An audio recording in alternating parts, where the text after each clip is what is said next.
a post-it. You can use a business card. You can use a pen, but a business card is usually too busy. There's too many letters on there, and I don't want them to get caught up and all that. So for adaptation, I'll just start off and I'll write a letter, and I'll usually do a B or a D. I won't do a letter like an A, and I won't do a letter like a E. Okay, so when you look at, you know, a B and a D, it's closed.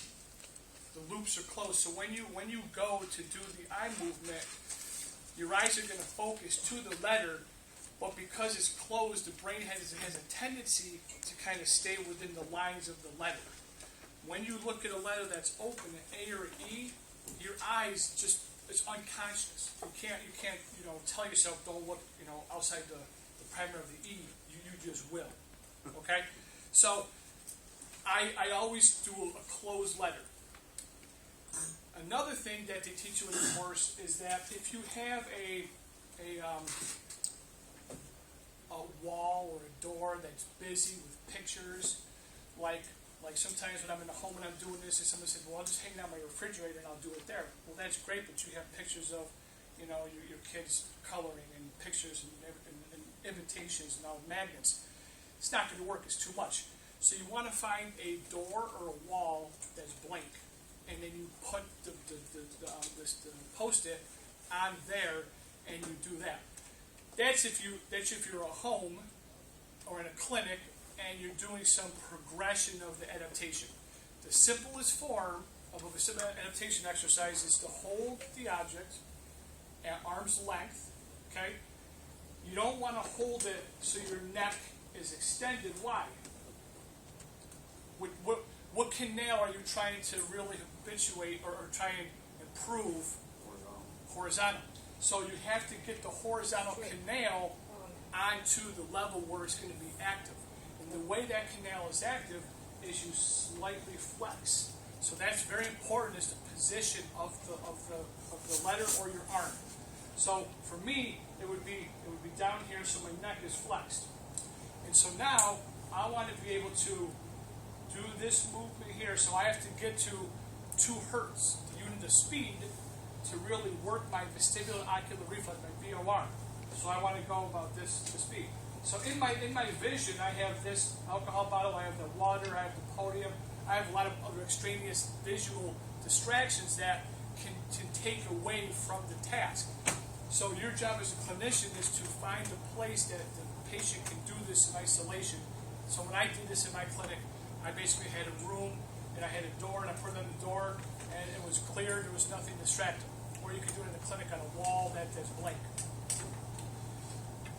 ×1 viewing, ×1 versus ×2.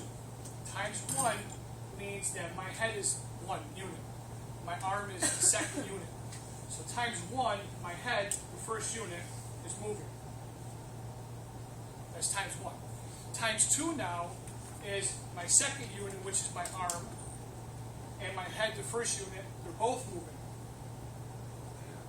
Okay? So it's easier to start. So in any exercise, whether it's Therex for muscle building, range of motion, whatever it might be, you have to start at a progression. Easy to more difficult. And then you manipulate the variables, which in this case would be the surface, the floor, a wedge, a foam, whatever that might be. So level 1, basic level, is here. And if a person does this too fast, they're going to be nauseous, sick to their stomach. It'll be counterproductive, so you don't want to push them that hard. Here's the kicker. If you lift weights and you want to build muscle for resistance, we all know that you want to get that rep between 8 and 12 reps to really work the resistance for muscle strengthening, right? So if somebody somebody wants to take a heavier weight and only can get 3 reps, and they don't want to use a lighter weight to get more, they're never really building hypertrophy, they're building more power. So if somebody's doing this and and they're not doing it what it's meant to be, it's counterproductive. So you have to educate the patient and know that yourself. So the key is you have to get retinal slip to occur. So remember, the object needs to stay on my fovea, which is on my retina in my eye, and I have to move my head fast enough where the letter ever so slightly blurs, but I can still see, I can still make out that it's definitely a B, but it's kind of blurry a little bit, but I know. So that the slipping of the object off the retina is the brain signal to train the vestibular system in such a manner that you're going to improve the VOR's capacity. Does that make sense? Okay, so now this is it right here. So now I want to make it a little harder. So can I see that phone? No, your phone. That's not a phone. Oh, phone. The phone that you're sitting on. Yeah, your butt pad. Now I want to make it a little more difficult. Plenty of tall thing.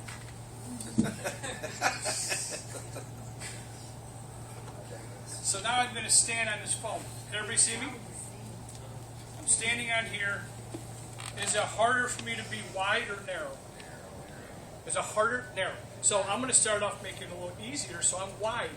So now I have to use my somatosensory system and my vestibular system, and I have to still maintain my balance. So now I'm using vestibular spinal reflexes, and I'm using, other strategies that we'll get into tomorrow in the balance lecture, and I'm doing the same thing. Now, Dr. Walsh can come up here. Go ahead, come on up. And I can do this, and I can do this, and she can stand to my left. And a perturbation means that she's going to slightly move me out balance and cause me to perturbate my trunk at the same time that I'm doing this movement here. So go ahead. So I'm doing this movement, and I have to really contract. So I'm using all kind of different. And I'm using all kind of different trunk and postural stabilizers at the same time concurrently as I'm doing this vestibular reflex. Now, if you don't have perturbations, you could make it harder by going narrow. So now I'm narrow, so I decrease my base of support. I'm doing the same thing. I can stagger, go into a sharpened Robert. I'm doing the same thing. I can go a single leg stance and do this. And I can do the same. I can take off my shoes and I can do it bare feet. So you can make it more difficult. So you see the progression of that. Now I can do ×2 viewing, which is okay. So it's that fast, and now I can walk. And you can do it walking. So hopefully you guys are kind of taking notes and sort of practice this. We should have time. So practice doing some of this and see how difficult. Appreciate the challenge you have to your vestibular system. And that's adaptation? And this is called adaptation. So you're adapting the VOR. So this is when you're testing someone and you see. This is when you're testing someone with. They come to you and they say, I've had dizziness and vertigo for the past 3 days. I went to the doctor. They gave me a medicine called Phenergan. They gave me Meclizine. They give me all this medicine. They said go to see Mark at PT company ABC. So they come to see you. So that's their symptoms. So you said you get dizzy when you lay down, when you look up, when you roll over a bed. So you kind of rule out do they also have a BPPV? Assuming they don't. All they have is a unilateral vestibular hypofunction. It's never a unilateral vestibular hyperfunction. It's not like hyper and hypothyroidism or hyperglycemia. It's always hypo. So if vestibular function is normal, it's just a normal, and then there's a highly tuned normal, but it's never hyperfunction. Because hyper and hypo signifies abnormalities from the normal. You do head thrust, you do head shaking, you do nystagmus. They have signs and symptoms that are positive, unilateral vestibular. That's when you do adaptation. Actually, that's the indication for that. Okay, now let's move on to what's called habituation exercise.